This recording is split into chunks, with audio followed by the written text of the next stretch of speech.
many parts of the world, spirituality is a journey of the soul, a search for inner peace or mental clarity. But in the deep, emerald heart of the Indonesian archipelago, spirituality often takes a much darker, more physical form. Here, ancient beliefs still whisper through the trees. For some, the path to ultimate power, invulnerability, or instant wealth isn't found in books or meditation. It is hidden within the forbidden. In the shadows of rural villages, mystical rituals are seen not as myths, but as a shortcut to becoming a god among men. It is a world where the line between the sacred and the sacrilegious is blurred by blood.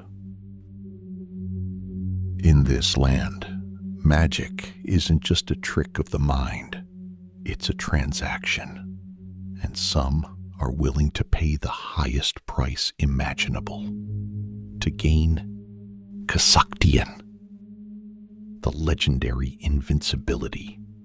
One must sometimes commit the unthinkable. They don't seek a psychiatrist. They seek a master of the dark arts. They don't want healing.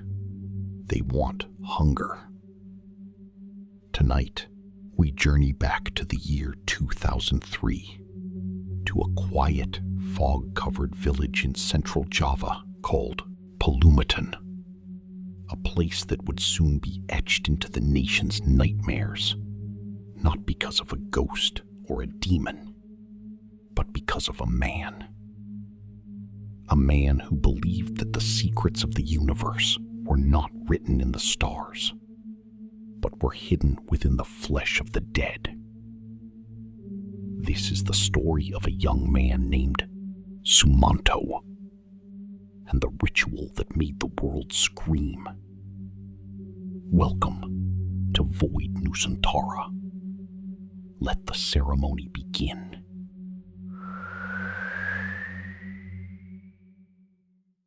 January 2003. The village of Purbalingga was still shrouded in a cold morning mist. Only 16 hours had passed since the family of an elderly woman named Mbak had laid her to rest. In a traditional Javanese village, the first nights after a burial are sacred, a time for prayers and silence. But that morning, the silence was shattered by a scream from the cemetery. The earth of Mbak grave hadn't just been disturbed, it had been violently torn open. The fresh soil was scattered everywhere, and to the horror of the villagers, the coffin was empty. The shroud was gone. The body of the grandmother they had just buried was missing, as if the earth itself had spit her back out.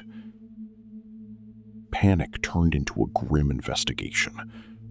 As the sun rose higher, the villagers noticed something even more disturbing than the empty grave.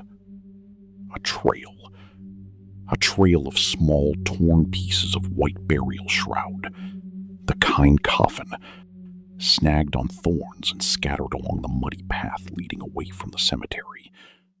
And along with the cloth, there were darker signs, traces of something dragged through the dirt. The trail didn't lead into the deep forest, nor did it disappear into the river. It led straight back into the heart of the village. Step by step, the horrified neighbors followed the scent of decay in the white fragments, until the trail stopped abruptly in front of a modest, unassuming wooden house.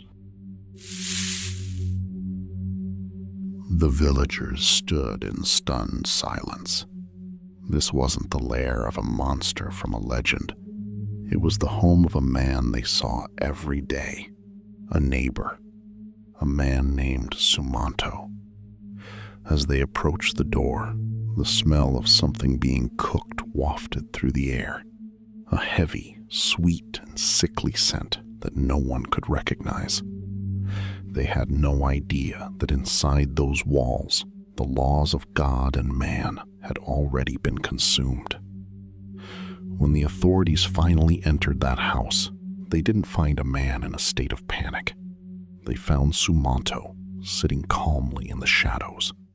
But the calm was a mask for a reality that would make even the most seasoned investigators sick to their stomachs. Inside his kitchen, they found the unimaginable. Pieces of Marina's body, fried in a pan and stored as leftovers for his next meal.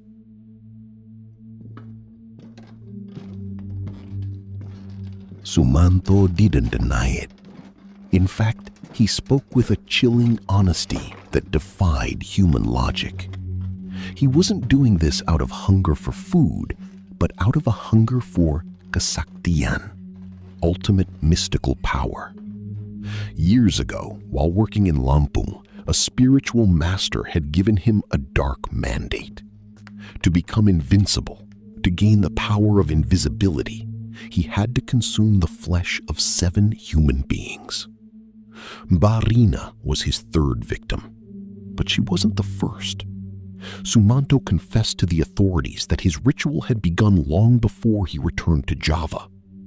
While in Lampung, he had already consumed 2 others, a victim of a brutal murder and a person killed in a tragic accident.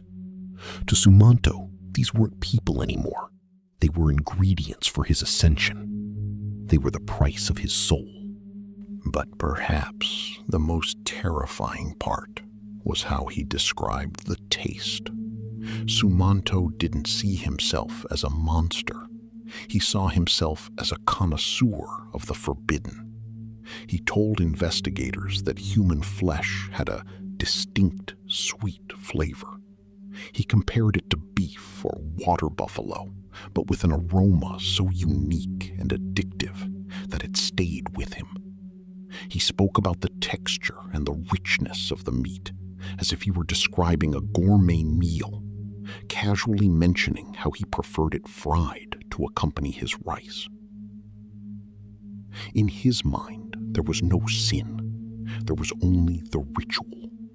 The flesh of the dead was simply a vessel, and he was the one brave enough to swallow the darkness, to become more than human.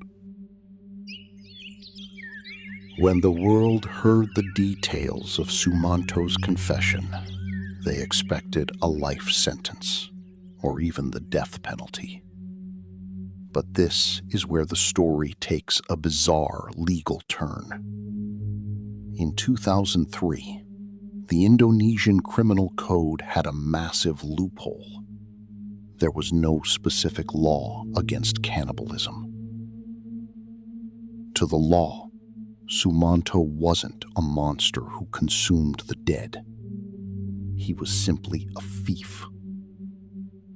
He was charged only with the desecration of a grave and the theft of property. The price for his hunger? Only 5 years in prison.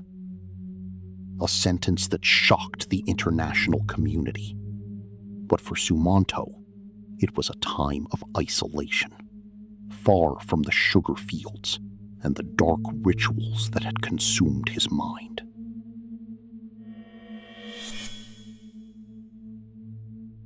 "5 years later, the gates opened. Sumanto was a free man, but freedom was a bitter pill to swallow. The world he left behind had not forgotten. His home village refused to take him back. The fear of the grave robber was still too fresh, too terrifying. He was a man with no place to go, a ghost wandering among the living. But in the heart of Purbalingga, a hand was reached out from the most unexpected place. Haji Supono Mustajab, the leader of the An-Nur Islamic boarding school, decided to do what no one else would. He offered Sumanto a sanctuary. Under the guidance of the Kiai, the man who once sought power in the flesh of the dead began a new ritual, a ritual of prayer, discipline, and redemption. Within the walls of the pesantren, the monster was tamed. But the world's curiosity didn't fade. It only shifted. In the shadows of history, men like Sumanto usually fade away into mystery or madness. But we live in a different world now. A world where even the darkest past can be rebranded, liked, and shared. Today, the man who once haunted the nation's nightmares has found a new stage: the internet. He is no longer hiding in the sugar fields. He is in your feed. He jokes about his sharp teeth. He smiles for the camera. And he invites you into his current life with a simple click of a button. It raises a chilling question for our modern era. Has he truly changed? Or have we simply become so obsessed with content that we've forgotten the darkness he once carried? From the depths of a desecrated grave to the glow of your smartphone screen, Sumanto is still here, watching, posting, and waiting for your next comment.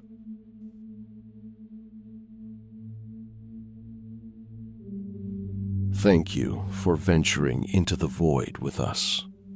If you're brave enough, check the links in the description to see the man himself. But remember, some rituals never truly end.